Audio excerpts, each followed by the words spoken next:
Ma sœur emménage chez moi parce qu'elle a trompé son mari, mais ensuite elle flirte avec mon mari, alors je la vire, et maintenant mes parents ne savent plus où elle est. Salut, il y a beaucoup de contexte ici, donc je vais commencer par ça.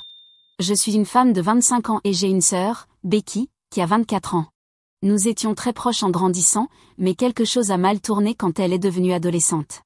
Becky était une élève exceptionnellement brillante, tandis que j'étais plutôt moyenne.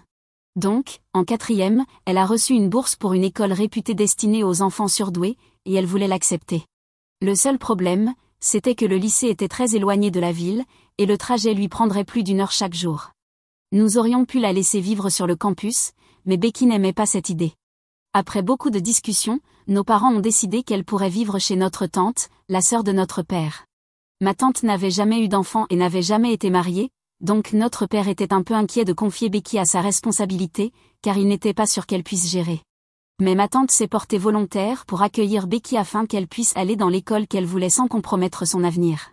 C'est ainsi que Becky a fini par vivre chez notre tante pendant le lycée, tandis que je restais avec nos parents. Elle rentrait à la maison pour les vacances, et nous allions lui rendre visite quand nous le pouvions. Pendant les premiers mois, tout allait bien. Elle nous disait qu'elle s'amusait beaucoup dans sa nouvelle école, que tout le monde là-bas avait un état d'esprit similaire et qu'elle était enfin mise au défi. J'étais vraiment heureuse pour elle parce que je voulais qu'elle réussisse. Je n'étais pas jalouse, je voulais simplement que tout le monde soit heureux. Au début, quand elle me racontait son école et ses nouveaux amis, j'étais sincèrement contente pour elle, et elle ne s'en vantait pas non plus. Elle le mentionnait juste naturellement dans la conversation. Mais avec le temps, ça a commencé à changer, et j'ai eu l'impression qu'elle essayait de me rabaisser et de me faire me sentir inférieure. Pendant un moment, j'ai cru que j'exagérais, mais il y a eu beaucoup d'autres changements négatifs dans son comportement que nos parents ont également remarqué petit à petit, et ça m'a fait penser que je n'imaginais peut-être pas les choses, quelque chose n'allait vraiment pas avec Becky. Ce n'est pas quelque chose que nous avons remarqué tout de suite, il a fallu longtemps pour accepter pleinement que Becky changeait beaucoup et devenait une pire personne. Ça a commencé doucement. Quand nous lui rendions visite, elle parlait moins qu'avant et avait toujours une attitude désagréable. Mais nous avons mis ça sur le compte du stress scolaire, pensant qu'elle était probablement fatiguée et avait besoin d'espace. Ma tante disait la même chose, et nous étions rassurés par cette explication. Mais au fil du temps, elle est devenue irritable et grincheuse sans raison. Ses enseignants nous ont aussi informé que ses notes baissaient et qu'elle causait des problèmes en classe. C'était pendant son année de première, et c'est à ce moment-là que nos parents ont vraiment commencé à s'inquiéter. Ils avaient envisagé de la faire revenir à la maison, mais elle refusait catégoriquement parce qu'elle voulait rester entourée de gens comme elle et ne croyait pas qu'elle pourrait jamais s'intégrer dans mon lycée, ce qui était franchement assez insultant pour moi. Bref, la goutte d'eau a été quand nos parents ont reçu un appel au milieu de la nuit de notre tante, affirmant que Becky avait volé une grosse somme d'argent et avait disparu. La police a lancé des recherches et l'a retrouvée à peine une demi-heure plus tard en train d'essayer d'acheter de l'alcool. Même si elle était mineure, ils l'ont relâchée avec un simple avertissement, mais nos parents ont décidé qu'ils en avaient assez et qu'il était temps de la ramener à la maison. Becky n'était pas contente du tout et s'est violemment opposée. Elle était encore plus rebelle qu'avant. Elle a beaucoup protesté, mais nos parents étaient déterminés et l'ont forcée à revenir et à intégrer mon lycée. Ils l'ont aussi emmenée voir un thérapeute, parce qu'il était évident que quelque chose s'était très mal passé lorsqu'elle vivait chez notre tante. Au début, nous pensions honnêtement qu'elle n'avait pas réussi à suivre le rythme des autres élèves et avait craqué sous la pression, parce que, à son retour, elle était vraiment difficile à gérer. Elle refusait de coopérer avec qui que ce soit nos parents ou même les professeurs de notre école. Elle était méchante avec nos camarades de classe et séchait régulièrement les cours. Et même si je ne pouvais pas le prouver à nos parents, je l'ai vue plusieurs fois fumer près du bâtiment scolaire. Elle était devenue l'opposé total de la personne qu'elle était autrefois, et le changement avait été lent mais radical. Nos parents pensaient donc que la thérapie était le meilleur moyen d'au moins comprendre ce qui s'était réellement passé chez notre tante. Nous espérions que le problème venait de l'école ou d'éventuels cas de harcèlement, mais malheureusement, il s'est avéré que c'était à cause de notre tante elle-même. Apparemment, ma tante était ce qu'on pourrait appeler une « maman hélicoptère ». Grâce à la thérapie, Becky a pu s'ouvrir et a révélé que notre tante était extrêmement autoritaire et envahissante. Elle faisait semblant d'être normale quand nous venions lui rendre visite, mais dès que nous partions, elle redevenait elle-même et essayait de contrôler chaque aspect de la vie de Becky. Becky devait étudier sans arrêt à la maison, parce que, selon ma tante, tout le reste était une perte de temps. Elle n'était pas autorisée à voir ses amis ou à faire autre chose que travailler. Même pendant les repas, ma tante insistait pour mettre des programmes éducatifs au lieu de lui laisser regarder quelque chose d'amusant. C'était extrêmement frustrant pour Becky, alors elle a commencé à se rebeller autrement. Mais elle ne voulait pas non plus revenir à la maison, car cela aurait signifié renoncer à l'opportunité de sa vie. Et elle ne voulait pas intégrer une école publique normale, car elle pensait que ce serait un échec. Notre tante lui avait répété plusieurs fois que nos grands-parents n'avaient jamais reconnu son talent ni son intelligence, alors qu'elle-même avait été une enfant surdouée. Et parce que ses parents n'avaient pas valorisé son potentiel, elle avait fini avec un travail banal et mal payé. Elle avait transmis à Becky une peur immense de l'échec et l'avait rendue extrêmement paranoïaque, ce qui expliquait pourquoi elle refusait de revenir. Becky a donc essayé de tenir le coup, mais la pression était trop forte. Elle a commencé à penser à boire et à sortir en cachette avec ses amis, mais elle s'est fait prendre. Et c'est ainsi qu'elle est revenue vivre avec nous. Elle a dit qu'elle était désolée, qu'elle avait gâché une opportunité en or de réussir. Et qu'elle pensait désormais qu'elle était vouée à l'échec, qu'il n'y avait plus d'intérêt à essayer de s'améliorer. Il était clair pour nous que notre tante l'avait profondément détruite. Mais le pire, c'est que quelques années plus tard, malgré de maigres progrès, Becky a été diagnostiquée avec un trouble de la personnalité narcissique. Je ne peux pas dire que j'étais surprise, mais c'était déchirant de savoir que notre tante l'avait poussée à développer un trouble aussi sérieux, qui allait l'affecter toute sa vie. Nos parents étaient évidemment bouleversés, car ils se sentaient responsables d'avoir confié Becky à notre tante. Cependant, je ne pensais pas que ce soit entièrement de leur faute, car ils avaient vu les signes et avaient essayé de la ramener. Et puis, notre tante faisait tellement bien semblant devant nous que nous n'aurions jamais pu deviner la vérité si Becky ne nous l'avait pas dit. Becky a réussi à obtenir son diplôme de justesse, mais elle n'a pas pu aller à l'université car elle n'était pas dans un état stable, et nos parents ne voulaient pas risquer de la laisser partir seule. Elle a refusé d'aller au collège communautaire, donc elle a continué à vivre avec nos parents pendant quelques années. Puis elle a commencé à sortir avec un garçon nommé Toby, qui avait emménagé dans la maison voisine après que nos anciens voisins soient partis. Ils savaient tout d'elle, nos parents ont jugé nécessaire de tout lui dire en voyant que Becky se rapprochait de lui. C'était vraiment une personne gentille et compatissante qui semblait sincèrement tenir à elle. Il ne se préoccupait même pas de son diagnostic et avait rassuré nos parents en disant qu'il l'aimait et voulait être avec elle malgré tout ce qu'il lui avait dit. Nos parents n'étaient pas vraiment d'accord, mais Becky les a convaincus de la laisser emménager chez lui après quelques mois de relation. Cela avait clairement aidé qu'il habite juste à côté, et nos parents pouvaient toujours passer vérifier qu'elle allait bien. Ils ont donc fini par accepter, car il devenait vraiment difficile de justifier le fait de garder une adulte sous surveillance constante. Becky a emménagé avec Toby, et nos parents ont continué à veiller à ce qu'elle ne fasse rien pour ruiner son avenir ou sa relation. Ils lui ont également trouvé un travail chez un ami de la famille en tant que réceptionniste à peu près à la même période, parce qu'apparemment elle en avait assez de rester à la maison. Ils lui ont déniché ce poste pour que ce soit un début sans pression, et pour qu'elle puisse éventuellement évoluer. Tout allait très bien pour elle. Après presque un an de vie commune, ils ont décidé de se marier, et comme ils vivaient déjà ensemble, nos parents ont donné leur accord, pensant que ce serait très bénéfique pour elle. Elle a même quitté son emploi pour devenir femme au foyer à plein temps. Honnêtement, être avec Toby avait apporté beaucoup de changements positifs dans sa vie, et elle avait même commencé à mieux nous traiter, au lieu de constamment agir comme si nous la freinions ou que sa vie aurait été meilleure si nous n'existions pas. Nos parents ont donc pensé que c'était une bonne idée, et ils se sont mariés il y a 2 ans. De mon côté, je me suis mariée l'an dernier avec mon petit ami, avec qui j'étais depuis presque 7 ans. Nous nous étions rencontrés lors de notre première année d'université et nous étions devenus inséparables. Mon mari, Jacques, connaissait Becky depuis la première fois où je l'avais emmené rencontrer ma famille, et Becky avait commencé à flirter avec lui de manière totalement déplacée. Je lui avais expliqué le diagnostic de Becky et je l'avais prévenu qu'elle pouvait agir bizarrement, mais je ne m'attendais pas à ce qu'elle flirte ouvertement avec lui devant moi. C'était extrêmement inapproprié, et j'avais dû lui demander d'arrêter à plusieurs reprises avant que ma mère finisse par perdre patience et lui ordonne de retourner dans sa chambre. L'ambiance était devenue très gênante après ça, et nous avions dû expliquer à Jacques que c'était juste la manière d'être de Becky, et qu'il était impossible de prévoir ce qu'elle pourrait dire ou faire, car elle n'avait littéralement aucun filtre.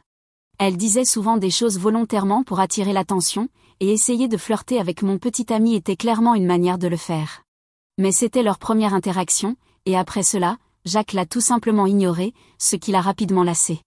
Elle a donc commencé à l'ignorer en retour.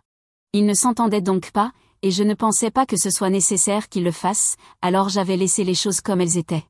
Elle avait été invitée à mon mariage, tout comme j'avais été invitée au sien, car nos parents voulaient que nous fassions semblant d'être une famille heureuse, même si ce n'était pas vraiment le cas.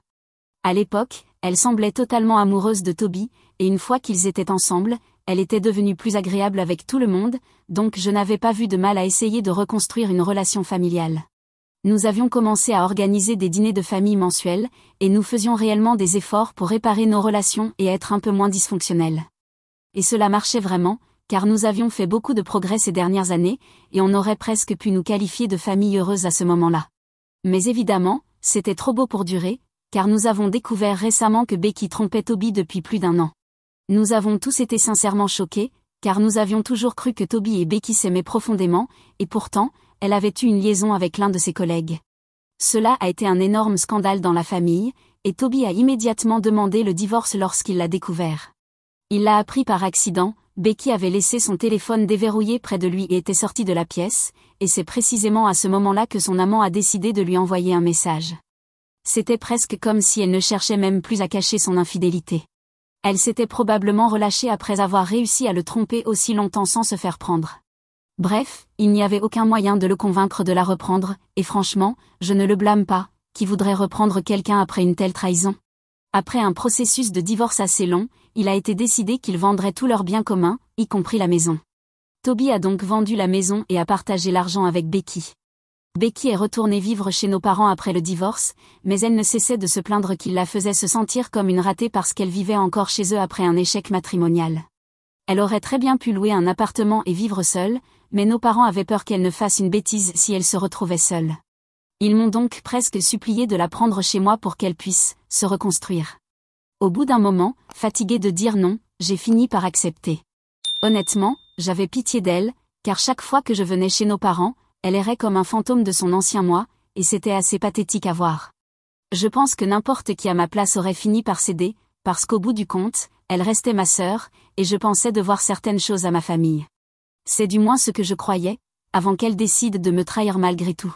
Mon mari et moi avons longuement discuté de la situation, et nous avons décidé que nous étions d'accord pour l'héberger, parce que si cela pouvait l'aider à retrouver un peu d'estime de soi et à devenir une meilleure personne, alors nous étions pour.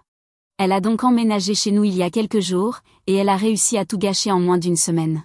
Elle était ravie d'emménager, et je pouvais voir que mes parents avaient raison, elle voulait vraiment vivre avec moi plutôt qu'avec eux.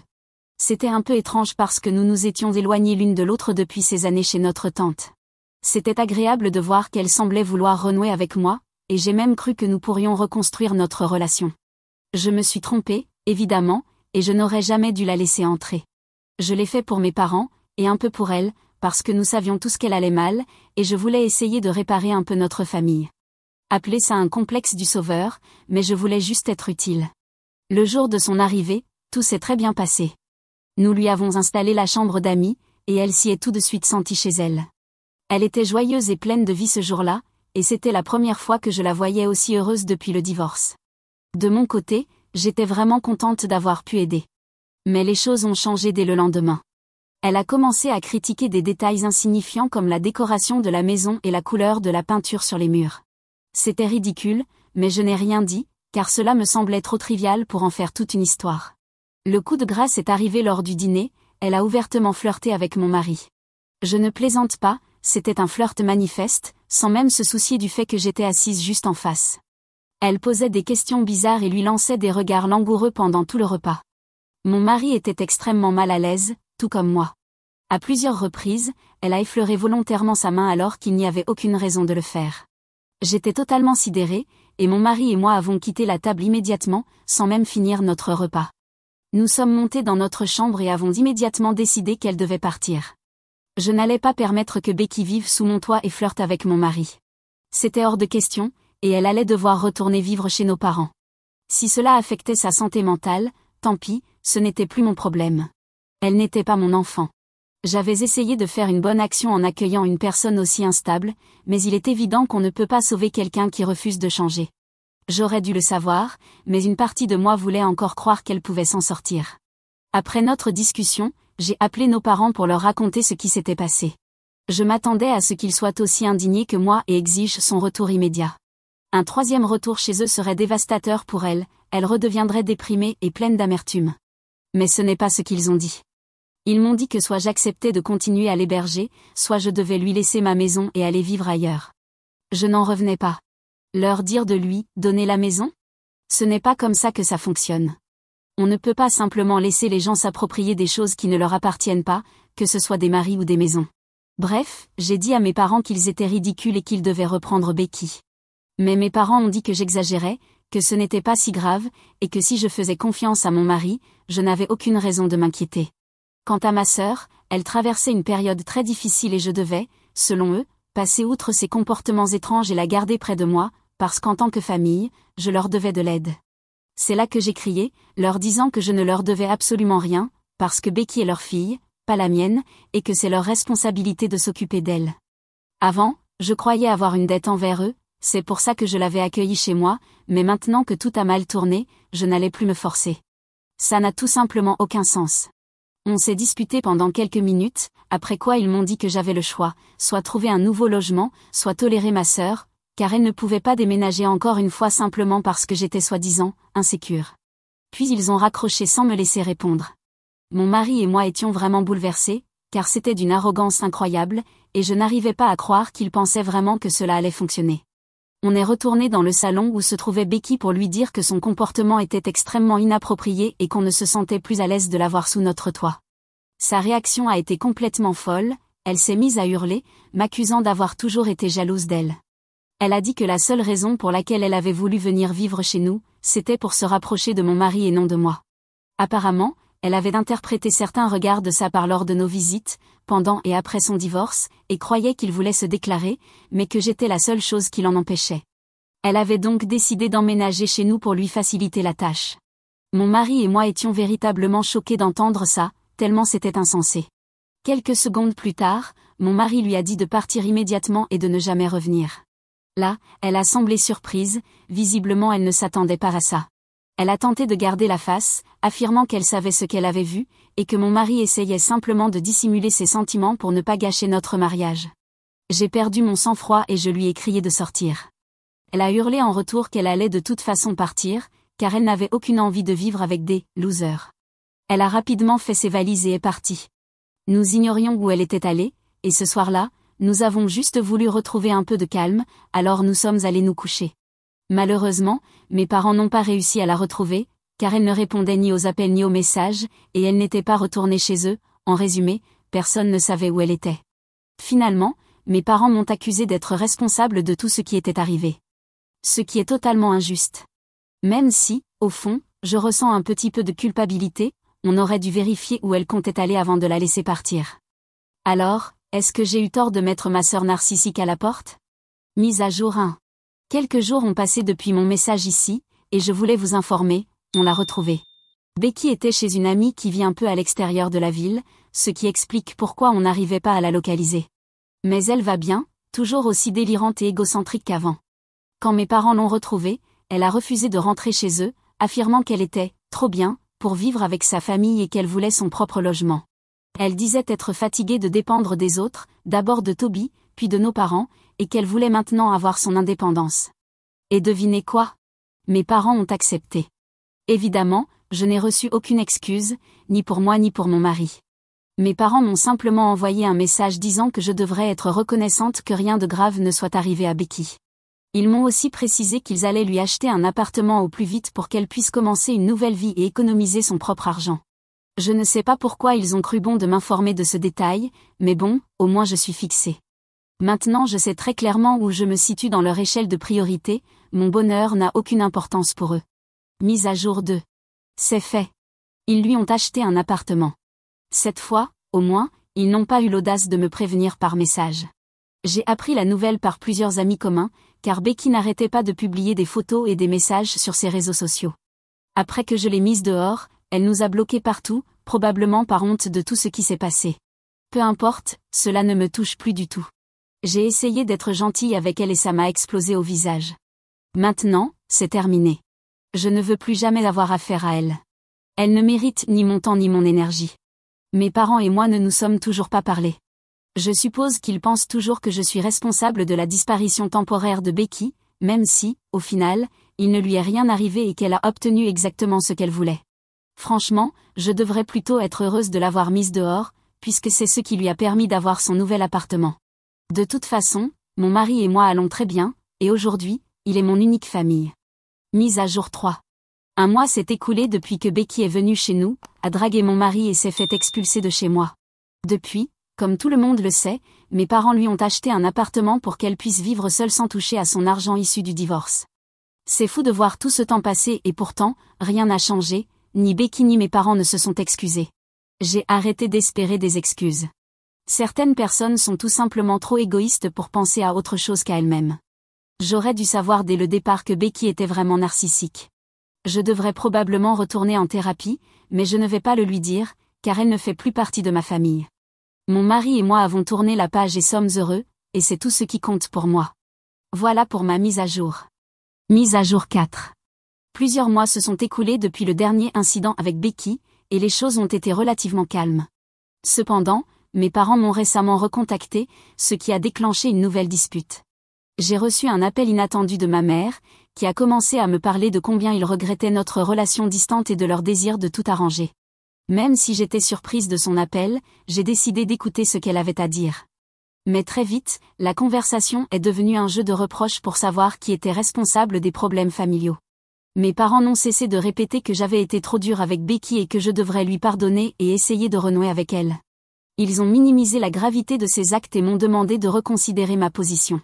Mais je suis déjà passée par là, et cette fois, je n'étais pas prête à céder. La discussion s'est envenimée et j'ai vite compris que nous n'arriverions à rien. J'ai été très claire, je n'étais pas disposée à continuer de parler de ce sujet, et j'avais besoin de temps et d'espace pour digérer tout cela. Mais mes parents ont refusé d'accepter ma décision et ont continué à me mettre la pression pour que je change d'avis.